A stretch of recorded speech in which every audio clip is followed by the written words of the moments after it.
सिंदरी के सुरंगा में फिर एक घटना घटती है। इस बार महिलाओं को सड़क पे दौड़ा दौड़ा कर पीटा गया, उनकी साड़ियों को फाड़ा गया, उनके कान की बालियों को नोच कर छीन लिया गया, लेकिन न एफआईआर होता है न कार्रवाई होती है। महोदय, अगर सरकार संवेदनशील है, क्योंकि लॉ एंड ऑर्डर की बात करती है, ये सामाजिक न्याय की बात करती है, विधि कानून की बात करती है, तो भारतीय संविधान आर्टिकल 14 कानून के समय सबको बराबरी की बात करता है। एक डीएसपी घायल हुए, आपने लॉ एंड ऑर्डर को हाथ में लिया, डीआईजी आईजी ने मार्च किया, डीएसपी ने संज्ञान में लिया, डीसी घटनास्थल पर गई, लेकिन जब ग्रामीणों को पीटा जाता है, जब ग्रामीणों की जमीनों को जबरन लिया जाता है, कानून अपनी प्रतिक्रिया क्यों नहीं देता? अध्यक्ष महोदय, इसलिए मैं गंभीर मामला आपके संज्ञान में देना चाहता हूँ।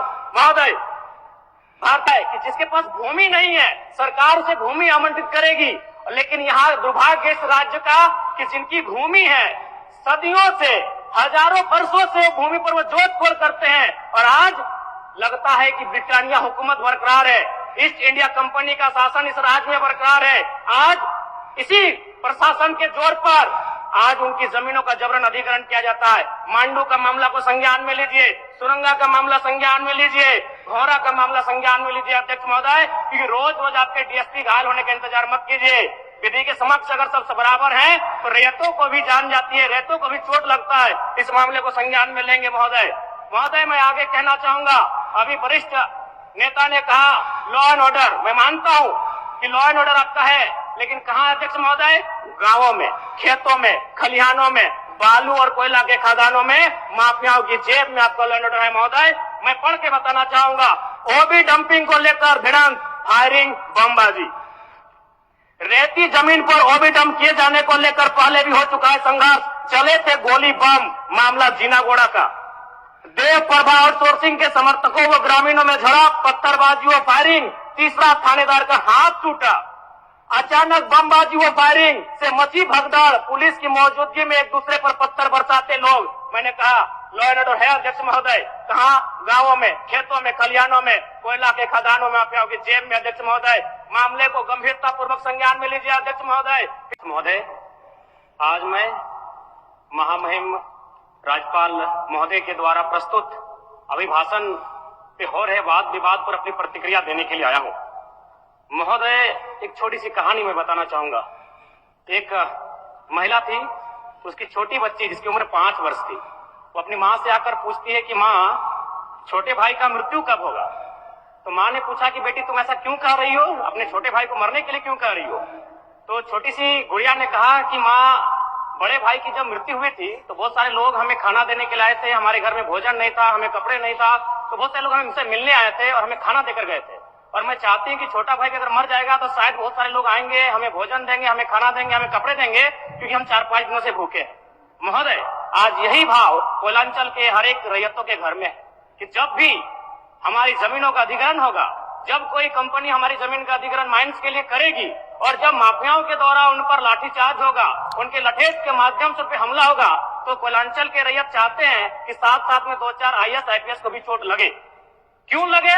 न विगत कुछ दिन पहले बाघमारा में एक घटना घटी थी, हिलटॉप कंपनी का मामला था, डीएसपी महोदय घायल हुए थे, सरकार ने वीडियो कॉल से बात किया था, सरकार ने उस मामले को संज्ञान में लिया था, लेकिन ठीक उसके कुछ दिन बाद सिंदरी के सुरंगा में फिर एक घटना घटती है। इस बार महिलाओं को सड़क पे दौड़ा दौड़ा कर पीटा गया, उनकी साड़ियों को फाड़ा गया, उनके कान की बालियों को नोच कर छीन लिया गया, लेकिन न एफआईआर होता है न कार्रवाई होती है। महोदय, इसी प्रकार से आज एक मामला संज्ञान में आया है, मैं सदन को सचेत करना चाहूंगा, ये मामला मांडू का है। महोदय, मांडू के प्रभावित गांव बसंतपुर, पचड़ा, कोतरे, बालमहुआ, हुरदाग, रहवन, पचमो, इचाकडी, बरगैया, छोटाटा, लइयो, दनिया, यहाँ एक कंपनी है, उस कंपनी का नाम है पावर मेक लिमिटेड, और उसकी सहयोगी कंपनी अमर इंडिया लिमिटेड। इनके माध्यम से खनन का कार्य होना है। अध्यक्ष महोदय, विगत 2-3 दिनों से लगभग 500 की संख्या में महिलाएं धरने पर बैठी हैं। ये मामला मैं सरकार को आपके माध्यम से संज्ञान में देना चाहता हूं। अगर सरकार संवेदनशील है, क्योंकि लॉ एंड ऑर्डर की बात करती है, ये सामाजिक न्याय की बात करती है, विधि कानून की बात करती है, तो भारतीय संविधान आर्टिकल 14 कानून के समझ सबको बराबरी की बात करता है। एक डीएसपी घायल हुए, आपने लॉ एंड ऑर्डर को हाथ में लिया, डीआईजी आईजी ने मार्च किया, डीएसपी ने संज्ञान में लिया, डीसी घटनास्थल पर गई, लेकिन जब ग्रामीणों को पीटा जाता है, जब ग्रामीणों की जमीनों को जबरन लिया जाता है, कानून अपनी प्रतिक्रिया क्यों नहीं देता अध्यक्ष महोदय? इसलिए मैं गंभीर मामला आपके संज्ञान में देना चाहता हूँ महोदय। भारतीय संविधान आर्टिकल 301 कहता है, क्योंकि इससे पहले जो जमीन का मामला था वो हमारा मौलिक अधिकार था, लेकिन संशोधन करते हुए 300A में डाला गया है। वर्तमान वो हमारा मौलिक अधिकार न होकर संवैधानिक अधिकार है अध्यक्ष महोदय।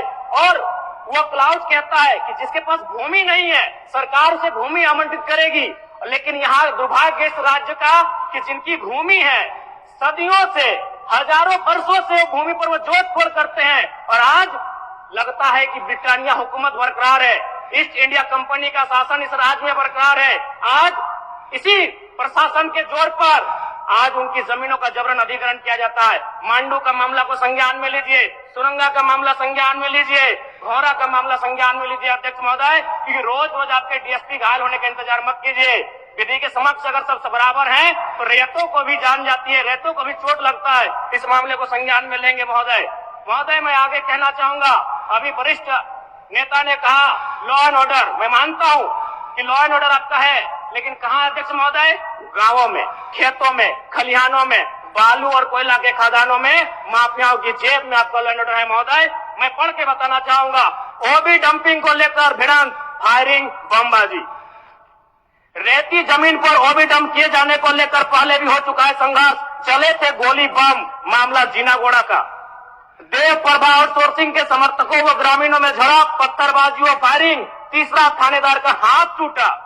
अचानक बमबाजी व फायरिंग से मची भगदड़, पुलिस की मौजूदगी में एक दूसरे पर पत्थर बरसाते लोग। मैंने कहा लॉ एंड ऑर्डर है अध्यक्ष महोदय, कहां? गांवों में, खेतों में, खलिहानों में, कोयला के खदानों में, माफियाओं की जेब में अध्यक्ष महोदय। मामले को गंभीरता पूर्वक संज्ञान में लीजिए अध्यक्ष महोदय। फिलहाल मांडू के मैंने जिन गांवों का नाम जिक्र किया है, अभी भी 500 महिलाएं धरने पर बैठी अध्यक्ष महोदय। अगर सरकार इस मामले को गंभीरता पूर्वक नहीं लेती अध्यक्ष महोदय, तो बागमारा और झरिया जैसी घटनाएं मांडू में घटित होने में देर नहीं लगी अध्यक्ष महोदय। इसलिए मैं चाहता हूं कि इस मामले को आप संज्ञान में लें। दूसरी बात अध्यक्ष महोदय, मैं आपके माध्यम से एक अत्यंत गंभीर मामला संज्ञान में देना चाहता हूं। धनबाद जिला तोपचाची प्रखंड अंतर्गत पिपराडी गांव, आजादी के 78 साल बाद भी उस गांव की सड़क मुख्य सड़क से जुड़ नहीं पाई है। उनका मामला आता है अभयारण्य भूमि, सेंचुरी का भूमि का मामला संज्ञान में आता है। अध्यक्ष महोदय, मैं सदन के माध्यम से सरकार से पूछना चाहता हूं कि पारासत पहाड़ में सड़क बन सकता है तो पिपराडी गांव में क्यों नहीं बन सकता है अध्यक्ष महोदय? पारासत पहाड़ में जिन लोगों की सड़क की जरूरत थी अध्यक्ष महोदय, चूंकि वह धनी लोग थे, वो संपन्न लोग थे, इसलिए पारासत के पहाड़ में जो कि सेंचुरी अभयारण्य है सड़क चली गई, लेकिन पिपराडी गांव सड़क नहीं जा पा रही अध्यक्ष महोदय। ये तो तोपचाची प्रखंड का मामला है, इसे संज्ञान में लेंगे। दूसरी बात अध्यक्ष महोदय, जो विषय मैंने कहा 300A में स्पष्ट है कि राज्य अपनी विधायकी शक्ति का उपयोग करके संपत्ति के अधिकारों को सीमित, कम या बदल कर सकता है। इसलिए आपसे आग्रह होगा, जो भी मामले भूमि संबंधित खासकर खनन क्षेत्रों से आते हैं, उसके लिए आप एक पोर्टल बनाए अध्यक्ष महोदय, एक शिकायत पत्रिका बनाए अध्यक्ष महोदय, क्योंकि मामला बहुत ही हिंसक रूप धारण कर लेता है। मैं उस क्षेत्र से आता हूँ, मैं कोयलांचल के क्षेत्र से आता हूँ अध्यक्ष महोदय। मैं रोज बमबारी, गोली, तमाम घटनाओं को देखता हूं, सुनता हूं अध्यक्ष महोदय, और आम व्यक्ति की कहीं सुनी नहीं जाती है। इसलिए आपके माध्यम से सरकार से मेरा आग्रह होगा, ऐसे विषयों पर सरकार गंभीर रहे। अगर गंभीर नहीं रहती है तो अप्रिय और अनहोनी घटना होने में देर नहीं लगी अध्यक्ष महोदय। धन्यवाद अध्यक्ष महोदय, बहुत बहुत धन्यवाद। माननीय सदस्यगण।